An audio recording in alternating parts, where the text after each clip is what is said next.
میں Thai land میں تھا نا, تو وہاں ایک انڈیا سے آئی ہوئی فیملی ملی. انہوں نے کہا کہ ہم انڈیا کو چھوڑ کر بینکاک میں آ گئے ہیں, یہاں ہمارے لیے اپنے فیملی سسٹم کو بچانا آسان ہے بنسبت انڈیا کے.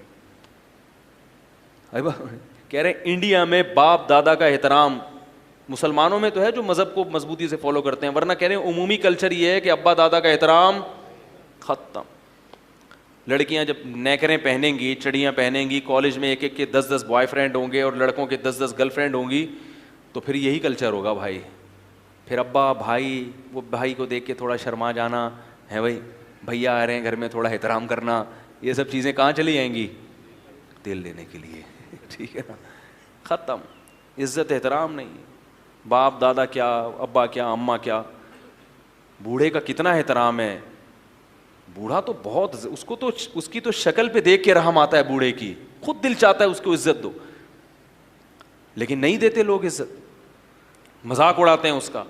تو ضمیر مر جاتا ہے, ضمیر مردہ ہو جاتا ہے جب انسان مذہب سے دور ہوتا ہے. اس لیے میں کہتا ہوں, آج میری کسی سے بحث ہو رہی تھی, وہ کہتے تھے کہ ہم لوگ انڈیا کے کلچر ہمارے یہاں آیا تو ہمارا فیملی سسٹم تباہ ہو رہا ہے. میں نے کہا نا نا نا نا, انڈیا کا فیملی سسٹم بھی گوروں کی وجہ سے تباہ ہو رہا ہے, اور ہمارا اتنا تو نہیں ہو رہا کیونکہ ہم مذہب کو, لیکن جاؤ اسی سمت میں رہے ہیں. تو انڈیا کا جو ہندوؤں کا جو اپنا فیملی سسٹم تھا وہ بہت مضبوط تھا.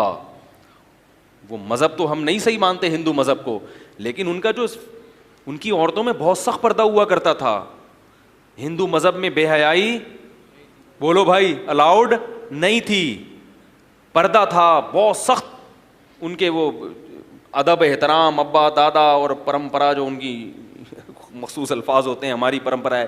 لیکن وہ ویسٹرن کلچر نے اس تمام سیٹ اپ کو کیا کر دیا, کیونکہ گورے نے ترقی کی ہے تو شیطان نے ایک دماغ میں وسوسہ ڈال دیا کہ جو بھی ترقی یافتہ قوم ہوتی ہے وہ سیدھے راستے پہ بھی ہوتی ہے.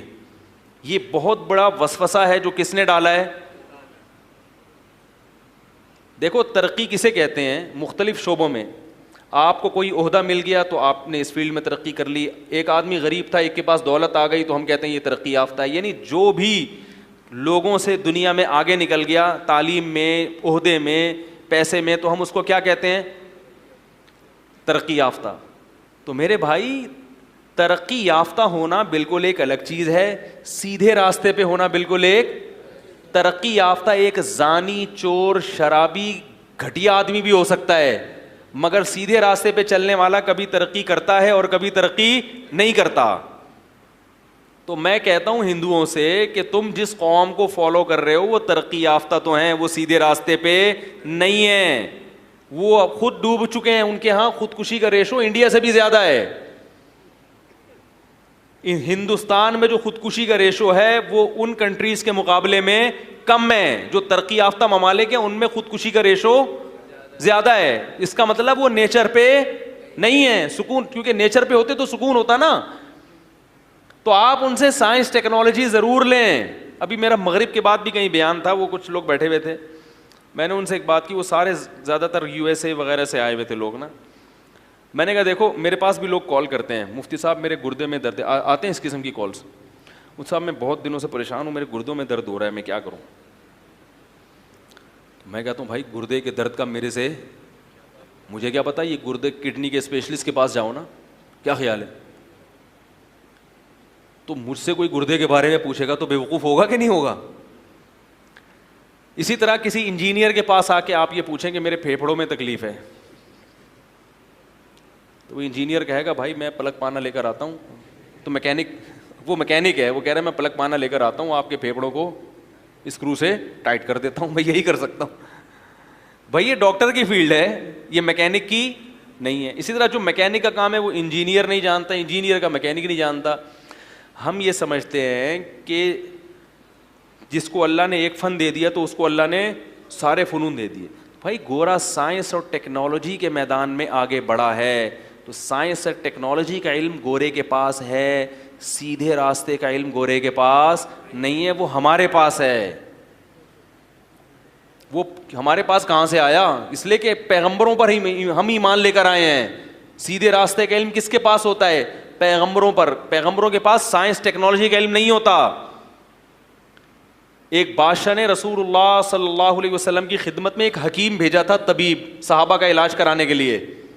تو آپ نے یہ نہیں فرمایا کہ طب میں تم سے زیادہ جانتا ہوں، ہمیں حکیم کی ضرورت نہیں. آپ نے فرمایا ٹھیک ہے، ہدیہ قبول کیا. اگر وہ بادشاہ کہتا کہ میں آپ کے پاس ایک شخص کو بھیج رہا ہوں جو سیدھا راستہ بتائے گا، تو اللہ کے نبی کہتے سیدھا راستہ تو میں لے کر آیا ہوں. تو اس بادشاہ کو سیدھا راستہ نبی نے دکھایا، مگر حکیم کس نے بھیجا؟ بادشاہ نے. ایک اور مثال دیتا ہوں. حدیث میں آتا ہے نہا رسول اللہ صلی اللہ علیہ وسلم عن الغیلہ. غیلہ کہتے ہیں عربوں میں عادت تھی کہ جب ایک بچے کی ولادت ہوتی تھی نا تو وہ کہتے تھے فوراً حمل اگر ٹھہر جائے گا تو پہلے بچے کا دودھ خراب ہو جائے گا، لہذا وہ وقفہ کرتے تھے کہ کچھ عرصے وقفہ ہو تاکہ پہلا بچہ 2 سال دودھ مکمل کرے پھر پریگننسی ہو، کیونکہ بچے کا دودھ مکمل نہیں ہوگا تو بچہ کیا ہو جائے گا؟ کمزور. تو آپ صلی اللہ علیہ وسلم نے صحابہ کو اس کا حکم دیا کہ ایسا کرو، لیکن پھر آپ نے اس حکم سے رجوع کیا. آپ نے فرمایا اہل فارس، حالانکہ وہ آگ کی پوجا کرتے تھے، فرمایا نبی نے کہ اہل فارس اپنے بچوں کے درمیان ایسے وقفہ نہیں کرتے، اس کے باوجود بھی ان کے بچے کیا ہوتے ہیں؟ صحت مند ہوتے ہیں. تو نبی یہ والی چیز کس سے لے رہے ہیں؟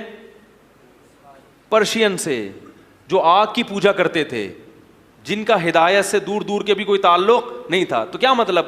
گویا نبی نے بتا دیا کہ اس فیلڈ میں وہ ہم سے، دنیا کے لحاظ سے وہ ہم سے، عرب تو ترقی کو جانتے ہی نہیں تھے نا، تو دنیا کے لحاظ سے تو وہ بڑی طاقتور حکومتیں ہیں، انہوں نے اس فیلڈ میں ہم سے ترقی زیادہ کی ہے. جب ان کے بچوں کو نقصان نہیں ہو رہا تو ہمارے بچوں کو بھی نقصان نہیں ہوگا. اور پھر آج میں نے بھی چائلڈ اسپیشلسٹ سے پوچھا، وہ کہتے ہیں ماں کا دودھ بچے کے لیے 6 مہینے ضروری ہے. 6 مہینے کے بعد ماں کے دودھ کی ویلیو اتنی زیادہ، پھر روٹی کی ویلیو. اس لیے میں کہتا ہوں بچوں کو 6 مہینے کے بعد روٹی کا ٹکڑا پکڑا دیا کرو، بولو بیٹا آپ روٹی پہ آ جا ڈائریکٹ، کیونکہ بچہ پھر بھی اگر دودھ پیتا ہے نا تو پیٹ بھر جاتا ہے، پھر وہ روٹی نہیں کھاتا، بھوک ختم ہو جاتی ہے. جب روٹی نہیں کھائے گا تو بڑا نہیں ہوگا.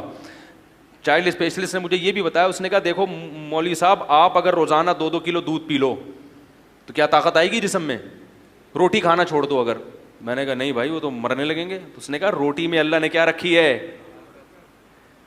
دودھ ایک ایکسٹرا چیز ہے. کھانچا وانچا اگر کہیں میدے کا خالی رہ گیا ہے، جو روٹی وہاں تک پہنچ نہیں سکی، تو کھانچے بھرنے کے لیے کیا جاتا ہے آخر میں؟ دودھ پی لو. دودھ اصل نہیں ہے. یہ جو جانوروں کو جو چارہ کھلایا جاتا ہے نا، ایک وقت تک بچے کو، جانور کے بچے کو دودھ پہ فوراً دانے پہ لے آتے ہیں. تو میں نے مویشی والوں سے پوچھا، وہ کہہ رہے ہیں اگر بچے کو، بکری کے بچے کو دانہ نہ کھلائیں تو وہ موٹا تازہ نہیں ہوتا. تو مائیں بھی بچوں کو دودھ پلا کے نا، نقصان یہ ہوتا ہے کہ وہ روٹی نہیں کھاتے. ہاں روٹی پہلے کھلاؤ پھر دودھ پلاؤ اس کو، پہلے پیٹ بھر کے روٹی کھانا سیکھے وہ، پھر ایکسٹرا میں دودھ بھی ضرور، بہت فائدہ مند چیز ہے. تو رسول اللہ صلی اللہ علیہ وسلم نے یہ علم کہاں سے لیا؟ اہل فارس سے. تو پتہ یہ چلا کہ ہدایت کس کے پاس ہے؟ محمد صلی اللہ علیہ وسلم کے پاس. ہاں وہ جو حکیم بھیجا نا بادشاہ نے کہ صحابہ کرام بیمار ہوں گے تو یہ علاج کرے گا، تو آپ نے قبول کیا وہ حکیم کا تحفہ، مگر وہ حکیم سارا دن بیٹھ کے مکھیاں مارتا رہتا تھا، اس کے پاس کوئی مریض ہے بھائی نہیں. تو لوگوں نے پھر، اس نے وہ حیران ہوا کہ یہ مسئلہ کیا ہے، کوئی بیماری نہیں ہوتا ان میں. پھر اس نے تجزیہ کیا تو انہوں نے کہا یہ لوگ جب تک شدید بھوک نہ لگے کھاتے نہیں ہیں، جب تک شدید بھوک نہ لگے کھانا کھاتے نہیں ہیں، اور جب تھوڑی سی بھوک رہ جاتی ہے تو چھوڑ دیتے ہیں پیٹ بھر کے. تو یہ ایک ایسا نسخہ ہے کہ اس کی وجہ سے بیماریاں دور ہو جاتی ہیں. آج کل جو بیماریاں ہیں نا پھوڑنے کی وجہ سے ہیں. کھانے سے انسان بیمار نہیں ہوتا، بیمار ہوتا ہے، بولو بھائی، پھوڑنے سے. ہم لوگ کھاتے نہیں ہیں، ہم کیا کرتے ہیں؟ پھوڑتے ہیں. ہمارا بس نہ چلے پلیٹ بھی کھا جائیں، وہ تو چونکہ اسٹیل کی کانچ کی ہوتی ہے وہ پیٹ میں اتر نہیں سکتی، ورنہ بچے کھا جائیں لوگ ایسے کھایا جاتا ہے، تو اس لیے بیمار ہوتے ہیں. اٹھتے ہی نہیں، جب تک بالکل اب ڈر ہوتا ہے نا پڑ جائیں گے دھماکے کے، تو پھر ہاتھ روکتے ہیں.